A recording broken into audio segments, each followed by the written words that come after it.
Əsərlərində milli yaddaşın səsi, ana torpağın harayı hiss olunan şair Güləmayıl Murad 75 illiyini qeyd edir. Bu münasibətlə Qazax Ədəbiyyat Muzeyində şairin yubileyinə həsr olunan tədbir keçirilib. Tədbirdə rayon ziyalıları, ictimai xadimlər, şairin qələm dostları, təhsil və mədəniyyət işçiləri iştirak edib. Özünə məxsus dəsti xətti ilə seçilən ədibin yaradıcılığının Qarabağ mövzusu və milli qəhrəmanlara həsr edilən bədii nümunələrlə zəngin olduğu bildirilib. Bədii hissə ilə davam edən tədbirdə şairin şeirləri gənc qiraətçilərin və aşıqların ifasında səsləndirilib.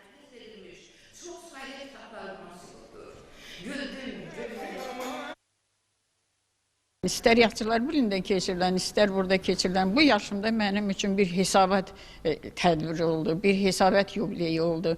Və Qazaxda keçirilən isə mənim üçün bir imtahan oldu. Öz elimdə, obamda imtahan oldu. Yəni, hər bir yaradıcılığımda mən Allahıma çox minnətdaram ki, mənə bir qələm verib, bir istedad verib, bir şairlik verib, bir yazar verib.